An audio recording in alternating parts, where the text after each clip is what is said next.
Yeah, it sounds a bit cheesy, but you could say it has been game-changing in its own right. Our business is based on trust and relationships, and that takes time. And what the index does initially, it allows you to accelerate the conversation. Yes, certainly from our perspective, I think one of the things that's interesting is the fact that it uses business language. Yeah. And I think people can relate to that. Yes, whenever I'm talking about the GC Index, which I do to anyone that will listen to me anywhere, on trains, buses, planes, anywhere, for me, the very simple fact, it's a diagnostic, but it's the best diagnostic you can have because it's measurable, data, evidence-based, cutting edge, all of the stuff that clients want to hear. But it does to exactly what you said there, Nathan. It makes you sticky, it creates a moat. The opportunities are never ending in the clients, and that's after, what are we now, probably 7 months into working with some clients on projects. So it's just magic. It's magic dust.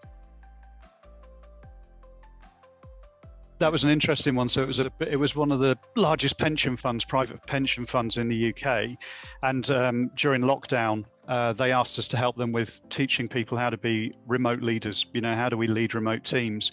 And we wanted to build the game changer in because we thought that was an important part of understanding.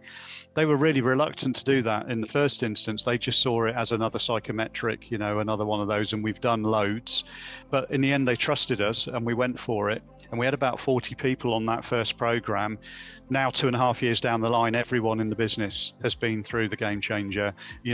What we needed was something that opened doors, something that gave us an opportunity to have a discussion, particularly at a senior level with people. But a large telecoms organisation that are working in the public sector, and they're implementing Oracle HR.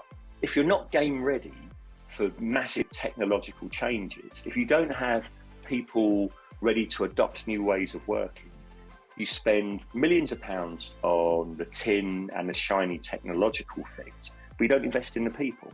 If you're at the beginning of a program, actually, just before you start actually doing anything, when you're trying to get people excited about it, you want game changers around the space to go, this is what's going to happen. This is going to be amazing. You don't want me rocking up doing user acceptance testing, because that would be the disaster, right? I'll just go, yep, great, I'm going to the pub. So we've put a framework, or we've built our existing framework, we've overlaid the GC Index and its language set and its tool set on top of it to say, look, there's science here. It's not just what I say or what I feel.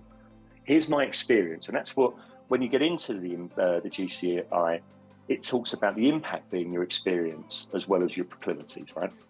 And so our experience is hard won, as you can see from my face, old and broken. But actually wrapping this around your offer, I find that really, as the game changer, I find it immensely exciting. So we're looking at how we take our products, how we take our services, and how we enrich them using this product. A big financial services organisation that we're working with at the moment, one of the big banks, with their collections area. So the director of collections was interested in her own profile. Off the back of that, she then said, I want you to do my team and come and do a workshop for me. So we did the direct reports, and off the back of that workshop, she then said, we need to do the whole team. So we need to get all of the next level down effectively. So we had a full day, like a strategy workshop with them, using Game Changer to help them understand how they could best attack the problems and things that they've got. Actually, we're doing something at the moment with the equivalent of the NHS in Ireland, the HSE. And again, it was another call just before this call, before that call. And we're doing a culture review because they had a massive state nation hack a few years ago, and we've got some really senior people. Actually, one I haven't told you about today, but one just below the minister for something or the other.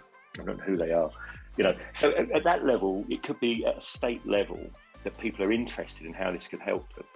But equally, we've tried it in other organisations, and sometimes the organisation isn't mature enough to embrace how they have become more self-aware and can develop. But that individual will walk away, and if they're not in that organisation, they'll go somewhere else, and then they'll adopt it when it's appropriate. So it works, and it's always a long game with the business that we do. And I'm sure it's the same with you know, with Mark and Lucy, that when you're building those relationships, it might be an immediate bang and that's incredible, or a really slow, long play, but you know you've planted something that's going to work. Yeah, we set a very simple target, which was to make sure that we opened 6 clients in the first 6 months. And we had 9 up and running within month 4, month 5. And at that point, we actually decided to stop BD, purely because we wanted to make sure what we delivered was of really, really sound quality.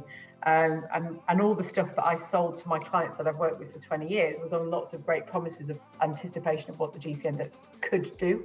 And the beauty is we're now having conversations. My favourite one, very quick story. I had a vice president 2 weeks ago who said, based on this data, I've got the confidence to promote someone into a very, very sensitive, high-level role that I just would not do without this data. So thank you. You know, and that's when you start hearing the stuff that you say from a BD perspective and the promises you make come true.